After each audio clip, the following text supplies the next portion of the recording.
Choose a partner that tells you, don't worry, let me take care of the finances. At the time, I think many women, I'm just going to say women, yes, it's stereotypical, but it's the fact that more men are in business than women. So it might be music to your ears after, you march down the aisle. Honey, I'll take care of the finances. But it's so not good on so many different levels. Like women, you need to become financially independent and you need to learn this stuff, okay? You need to spend time each week on your finances, okay? Because heaven forbid, whether it's, I don't care if it's divorce or, heaven forbid, like health or an accident, one day you are going to be on your own.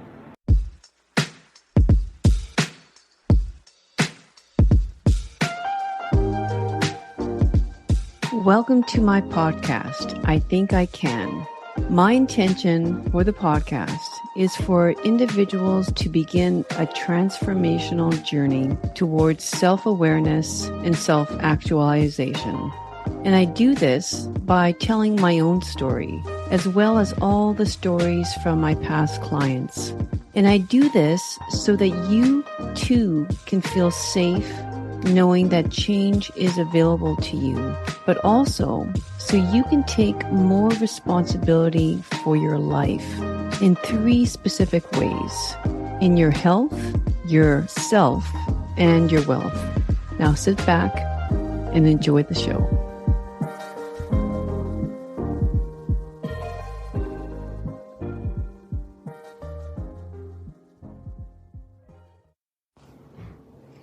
Hey, how's it going? I just want to comment a little bit about why people have a problem with prevention. Like, think about it. We know what we should be doing, but we never seem to want to do it. So, why is that? I don't know. To be completely honest with you, I guess we just don't think it's going to happen to us. Like, for example, take our health. We know, this is not some huge, discovery. We know what we should be eating. We know that we should be moving every day. Why don't we do it? I think in some delusional sort of way, we think, well, that doesn't apply to me. No, you are human. So chances are it likely will. The same is true in relationships, right? Think about the Titanic, for example. I think we need to approach this more with, what they call inversion thinking or reverse engineering. The Titanic sunk, and so what happened? I'm guessing that a bunch of engineers, I don't know what kind of engineers it would be, but a bunch of engineers got together and they just kind of said, okay, this is what the problem is. And so let's do these things next time to ensure it's not going to happen again. So they reversed engineered, right? Problem, and then let's look at the problem and then solution.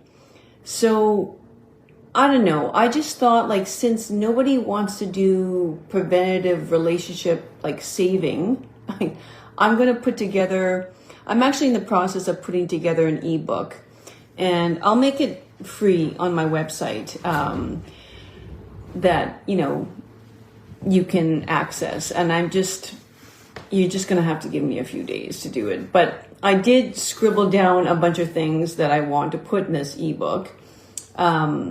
Right now, by the way, right now on my website, there's another freebie there that is pretty cool. You might want to check it out. It has to do more with self-love. So it's a way of hypnotizing yourself, like self-hypnosis, in terms of, what you might want to do to just start creating a new belief about yourself. Because ultimately that's our problem, is that we're We're hanging on to beliefs that clearly are not working for us. And we just don't, same with our behavior. Well, our beliefs are our behaviors. So it's the same as, if you're using I am statements, like you have to be very careful about the thoughts that you have in your mind. And this so applies to relationships as well. Like, how often are we assuming something about our partner when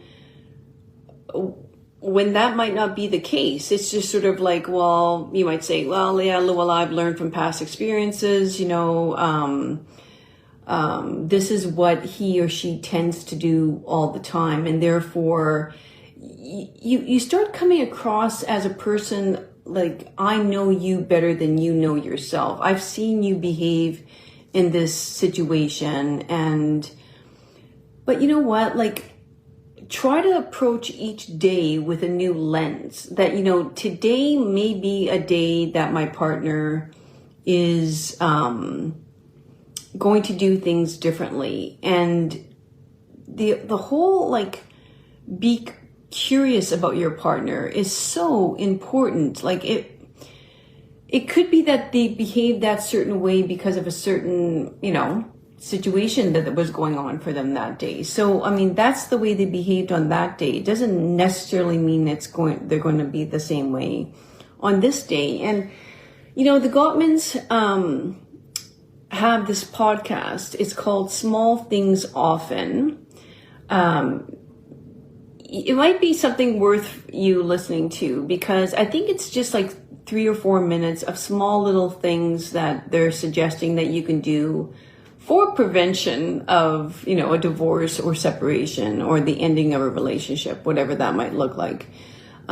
Small things often is what their way of saying, if you just do these little things and try to do them daily, you're going to scave away from this relationship ending.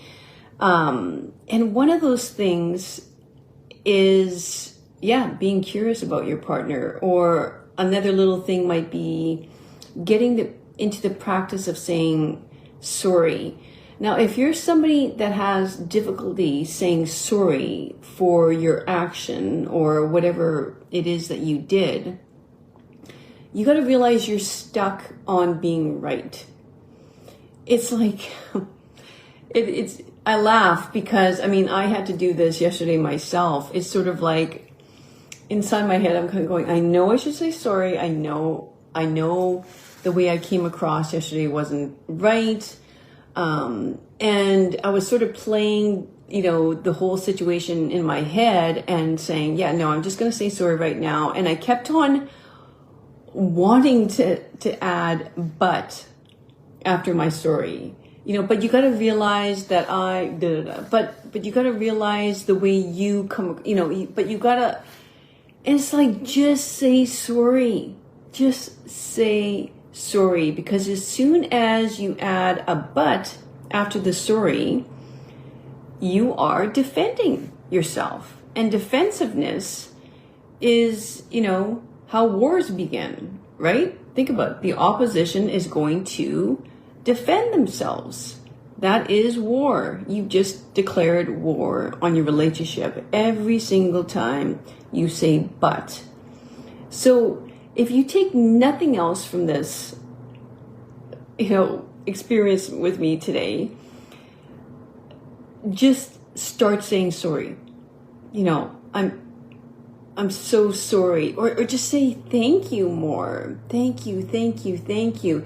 That's another sign of just showing tremendous gratification, for some small little act that you did. And it's easy to do this with strangers.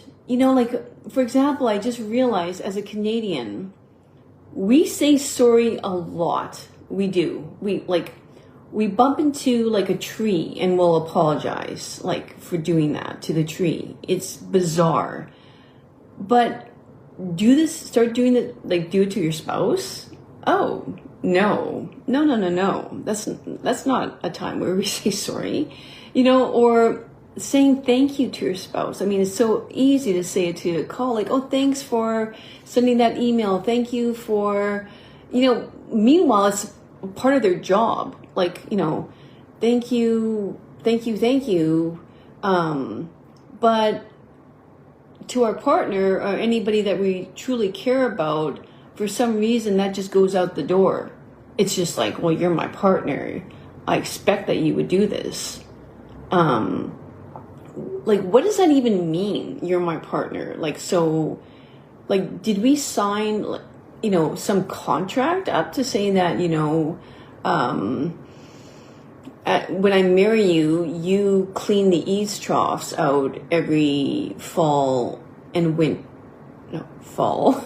This doesn't happen in the spring. You can see who cleans out the eaves troughs in my house.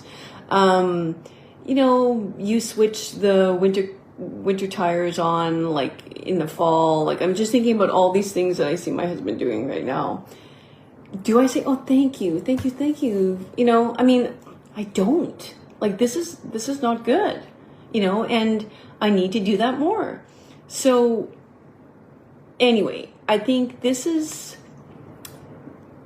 the small things that we either do or not do in order to end a relationship. So let's begin. Okay, so I wrote out a list of, all the things that you can do in order to end your relationship.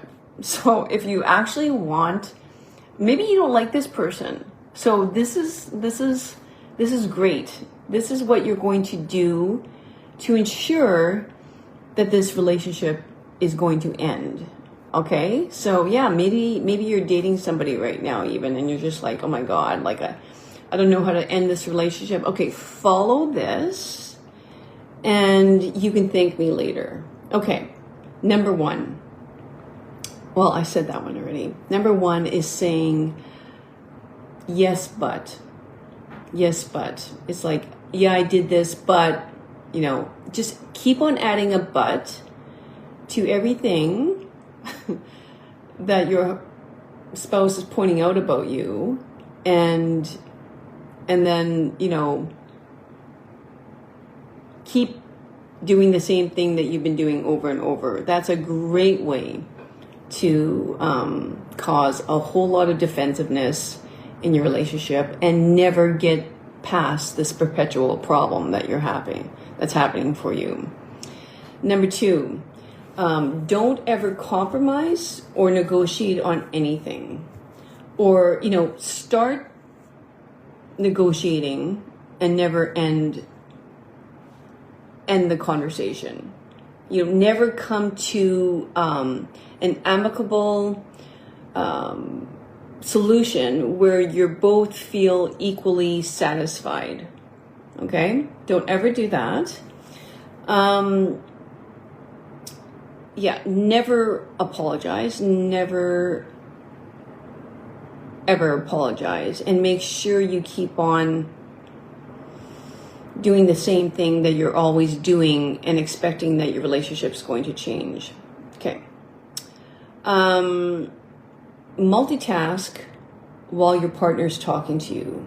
This is great. Keep on stirring the pot. Keep on, like physically in the kitchen. Keep on stirring the pot. Keep on checking your phone while you're having a conversation. Never look your partner in the eye when your partner is wanting to share something with you. Okay? Focus on all your partner's faults while simultaneously convincing yourself that this is why the relationship will not work. That's a great one, because we got to realize that when your partner makes a mistake, you become hyper-focused on your partner and hyper-focused on the mistake, and then you check out. You don't even realize you're doing this, but you physically check out of the conversation or whatever you're having. You're not in the moment anymore, and you've gone into like the deep, subconscious part of you, and you're playing like the same tape over and over, saying, and this is exactly why, I can't be with this person anymore. Like, why isn't he or she ever going to change? That's something we all got to realize that we're doing. Like, just be in the present, and please stop focusing on all the negative parts about your partner. It's like, realize that they are human. Okay.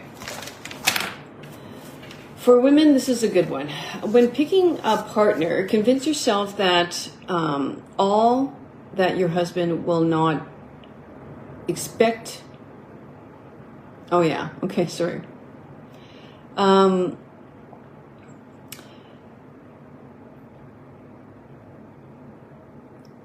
the things that you dislike about your mother, you have to realize that you will turn into your mother. Okay?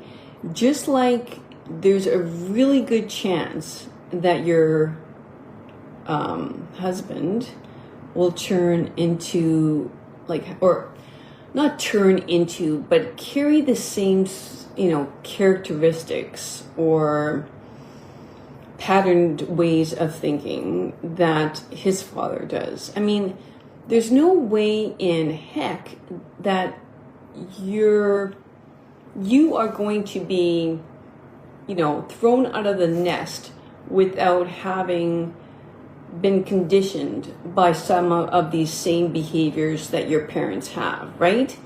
So cherish the good things.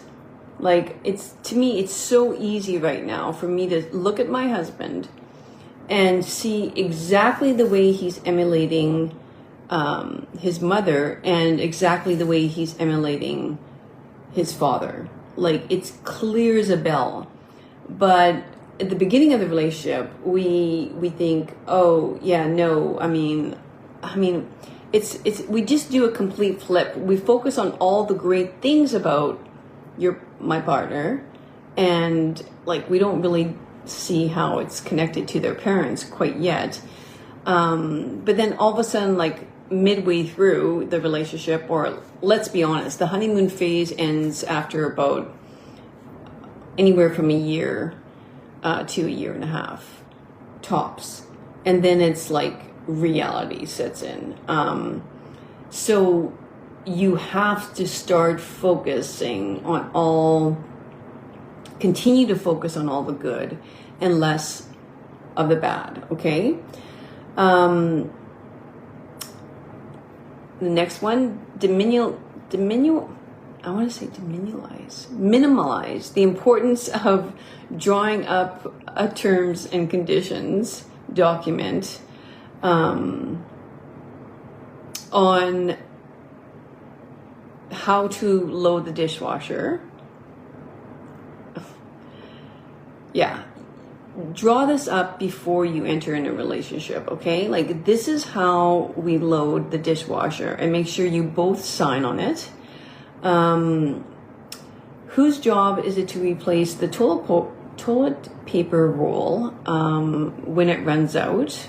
Make sure that's written out. And also, don't agree to the frequency of sex. I mean, I know this is a hard one, because in the beginning, we're all little bunnies, right? You don't even think this is going to be an issue. But I mean, and it's really hard to speculate, right? I mean,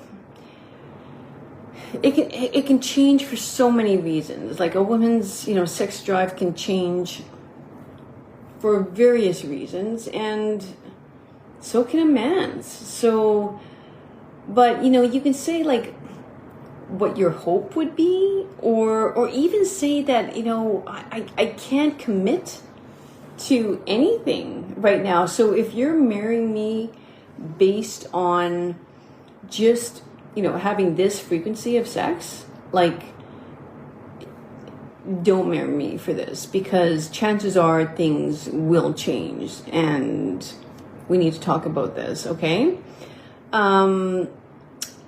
If you want your relationship to end, compete in career status and whose career is more important, okay? Also, do not consider marriage as playing the long game, okay? Think of it as a very short-term thing. That's also a great way to end the relationship. So, read a lot, and then this I know pertains more to women, but read a lot of Harlequin romance novels and step into La La Land all the time with a lot of expectations. Now, we could say the same thing for men and pornography. Watch a lot of pornography and think that this is going to be happening in your relationship, okay? Couples, men, women, we have to be realistic when it comes to what a relationship actually is. Everything basically gets thrown out the door as soon as you have children. Now, please don't let this be a reason to not marry, because becoming a parent is possibly the best thing you're going to get out of your marriage. We hope it's more than that, but it's one of the great things, okay? So don't let that be a reason, but this is all about reality, so not idealism. Pick a spouse who makes you feel guilty for working, okay? That's another really good one. Pick a spouse who makes you feel guilty for not spending enough time with the family. Another good one. Pick a spouse who not only criticizes you, but does so in front of your children.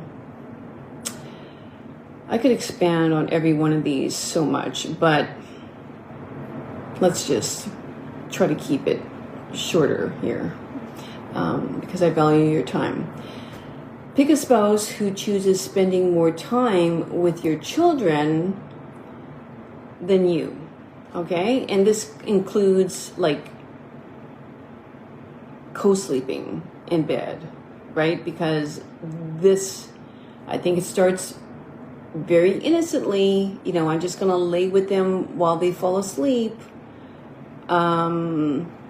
But it becomes a very typical pattern. One where either, it's just like, it's a no-win situation, because the child ends up depending on that child, on that parent to co-sleep with them. Or, I've seen this a lot too, that women tend to use it as an excuse not to sleep with their husband, and also just make an excuse for just avoiding sleeping with their husband, you know, and it's just, it's horrible for the child. It's horrible for the child, because, you know, the child, I think, on a subconscious level, chooses, like when you lay beside someone and you fall asleep. Actually, one of my clients brought this up, and I never really thought about this before. But she's a single mom, and she's dating right now, men. And she has a real, hard no when it comes to sleepovers.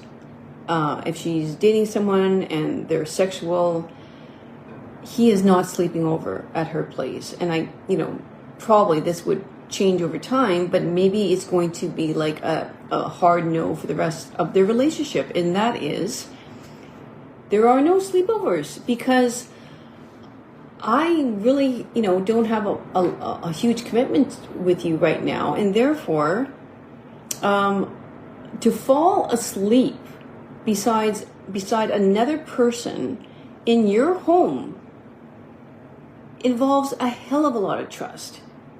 when you think of it, it's crazy. I mean, horror movies are coming up in my head right now, but it's not even that. I mean, yeah, they could steal your, 52-inch TV, obviously. But it's just the level of trust. And so when you think of it, like a child sleeping with a parent, I mean, there's trust. There's trust that this parent's going to wake up with you next morning. The trust is like, when I wake up by myself, yes, this person's going to be here to fight all the scary monsters away. We need to teach the child that you're okay on your own to fall asleep. This is very important. So there's so many different levels to this, but it's not a good idea. Okay? So keep on doing that if you want to ruin your relationship. Hey, if you're like what you're hearing so far, it would mean the world to me if you took a quick moment to scroll down, click on the show, rate and review, or share the show. Take a screenshot, share it with me on social media, share it with a friend. They might be able to hear a message that they really need today. And that would also mean the world to me.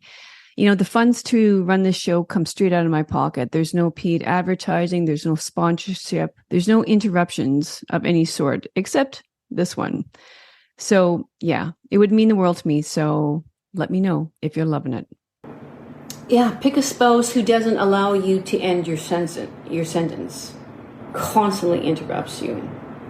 Okay, that's all about defensiveness, right? I can't wait for you to end your sentence because I need to defend myself, right? I need to charge and defend.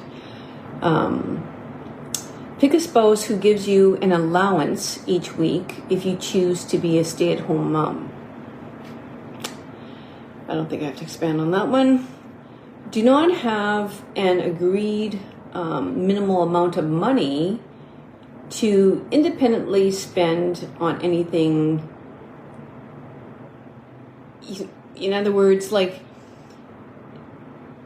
please agree on, what is a minimal, what's the minimum that we don't have to discuss, that we're spending this amount of money.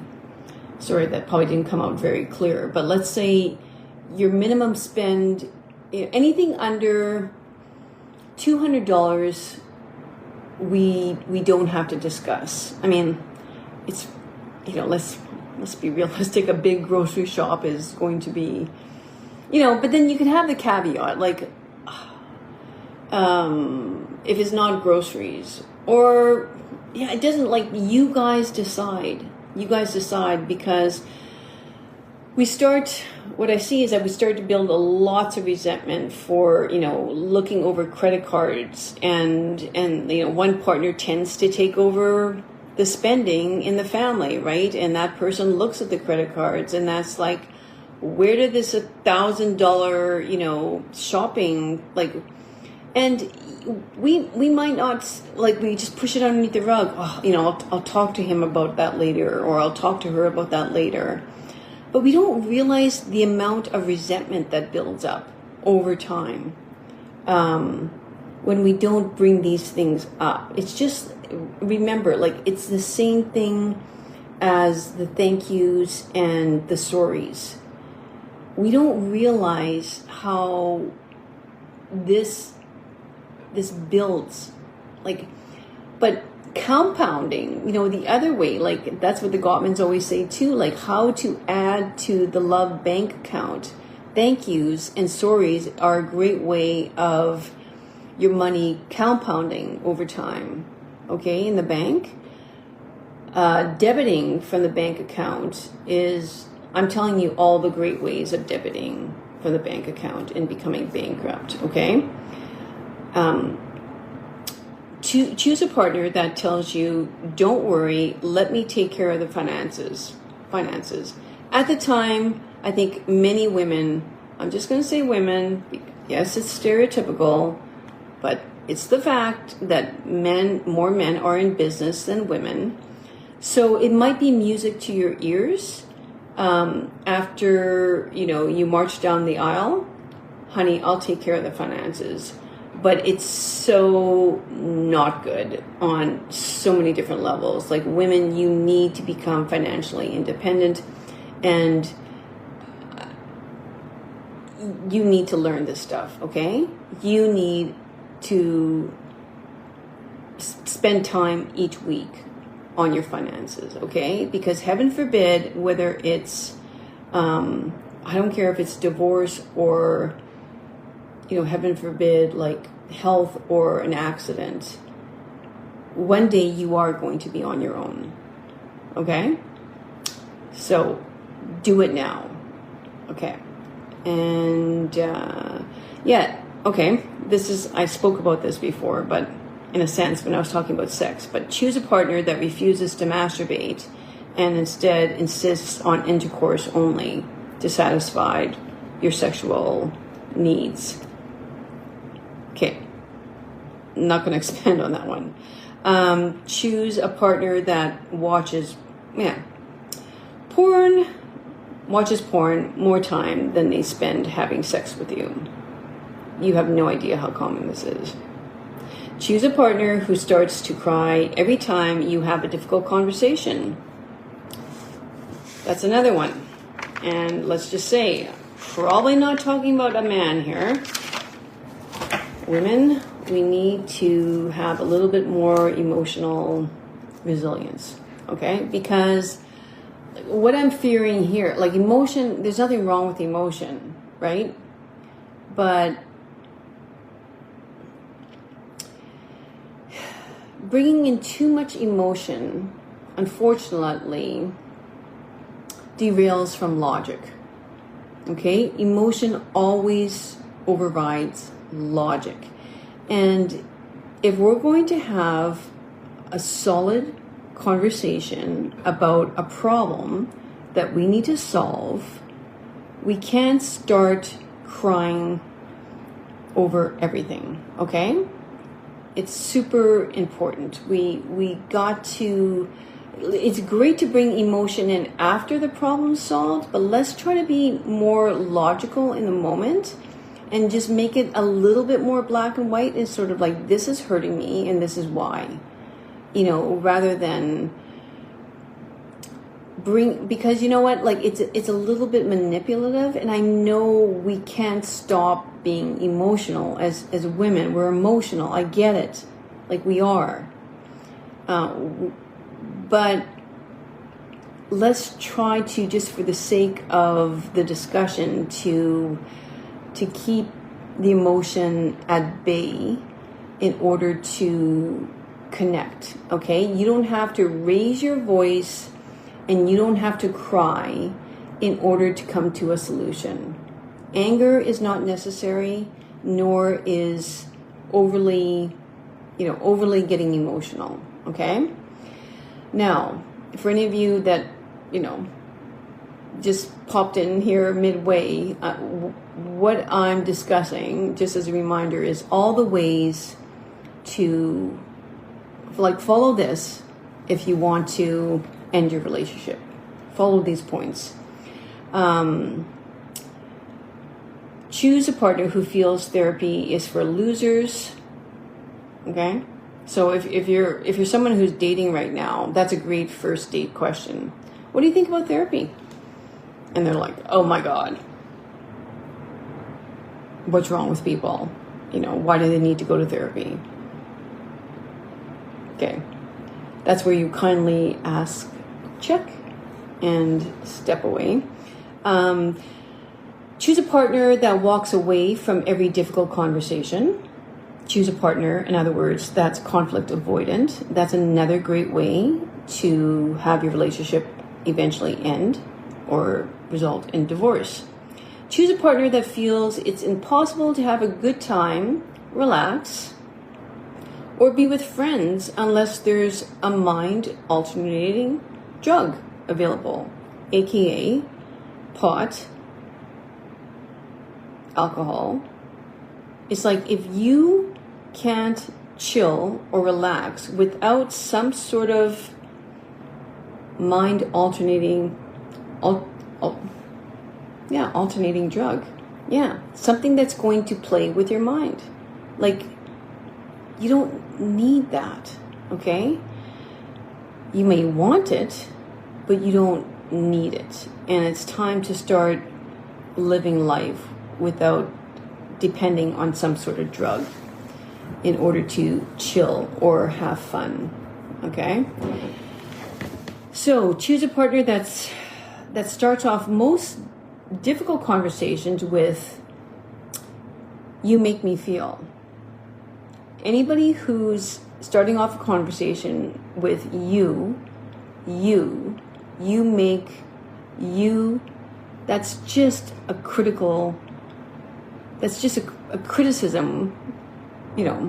waiting to happen. I mean, it virtually, by the choice of that pronoun, you are criticizing that person.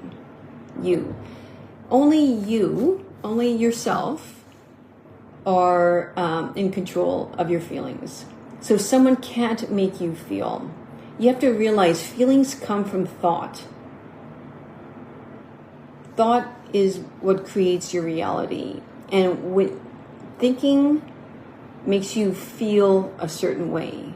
So if you don't want to feel a certain way, choose different thoughts. Okay? It sounds easy as I say this, but I realize it's not. But when you feel a certain way, it's because you're thinking a certain way.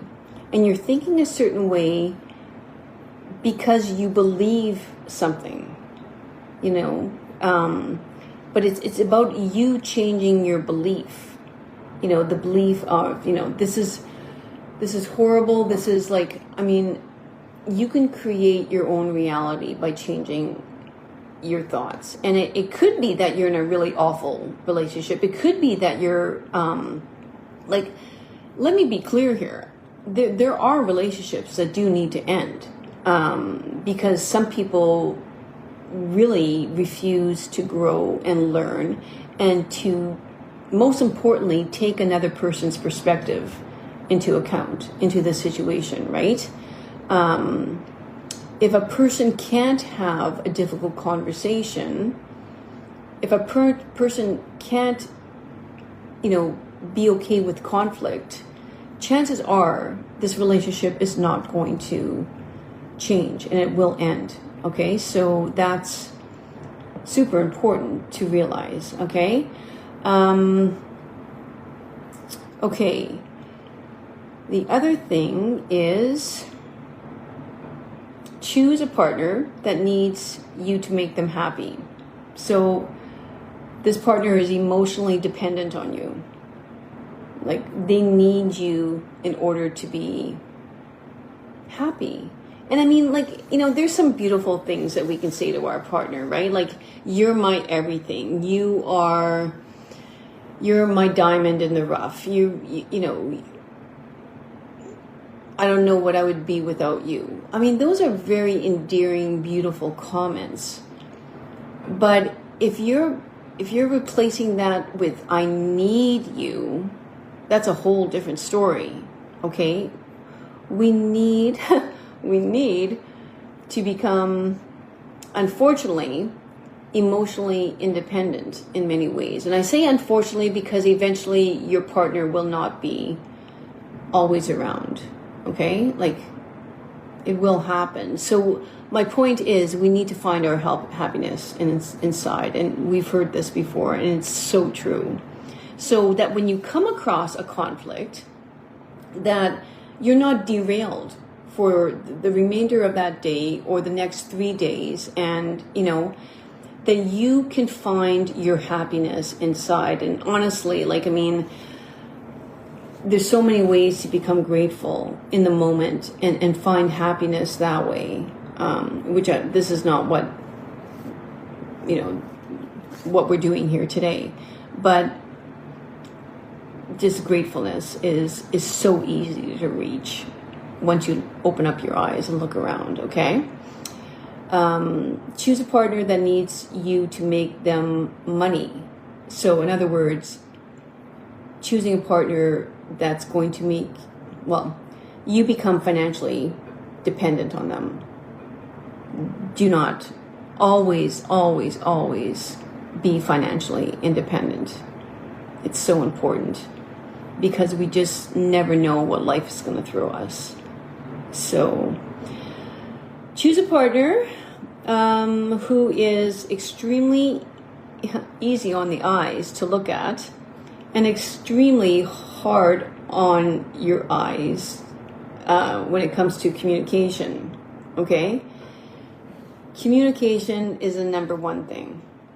So you may, I get it. The attraction, the visual attraction is great, but that's going to wear off. And eventually one day you're going to have to actually just, the communication is going to be this person's greatest asset, not their looks. Okay, so let's say we bring business into this, which I love. My motto is mix business with pleasure, because that's how you're going to build your the greatest portfolio you can imagine is to approach your relationship as you would a business. The greatest asset in that business is communication, not their looks. So let's face it, everybody looks a hell of a lot better when they're 18. Well, I shouldn't say that. If you work on your health, you can look better and feel better when you're midlife, I would say, except for the odd wrinkles here and there, which we shouldn't have a problem with, right? So communication is number one. And we're getting to the end here. Actually, I think this might be, I'm going to probably build on this too. But anyway, 2 more. Choose a partner who has never traveled or immersed themselves in any sort of culture or exposed themselves to other religious views. Fantastic way of your relationship to not be what it could be, right? I always say religion, needing to,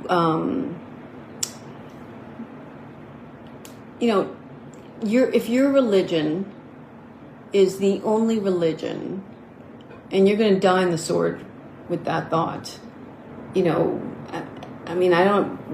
what's going on in Gaza right now. And that your culture is the, supreme culture. It's war.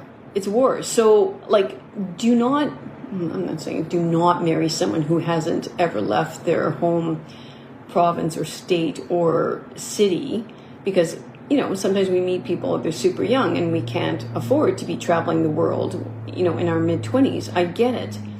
But just somebody who has exposed themselves to a lot of different cultures and a lot of different, religious beliefs, and you can do that through reading, right? But please, have that person do this. Okay. And the last one I have here, tolerate silence and being disrespectful in a relationship. Silence is never good. I get people need a break sometimes here and there. I definitely do not agree with forcing someone to communicate in the moment, because often a person needs to self-regulate and step into another room. But that's supposed to be for a short period of time. The Gottmans say, they say somewhere 20 minutes or 30 minutes, you should be able to regulate yourself. That should be plenty time to do some breath work, to, whatever that might be. Distract yourself, go wash the car, come back, go for a walk, come back, clean a few bathrooms, come back, check your email, it doesn't take long actually. And see if you can continue the negotiation, the compromise. Because, you have to realize that when you're having a difficult conversation, it's all about that. So you got derailed And it's totally normal to do that. But it doesn't mean you have a perpetual problem, and that never gets resolved. So that's what I'm going to try to put as a PDF, so you can look at this, reflect on it, look at it, and see, if you can do some reverse engineering in your current relationship. If you're displaying any one of these 32 things that I've said, like I ended on disrespect, but that's a huge one.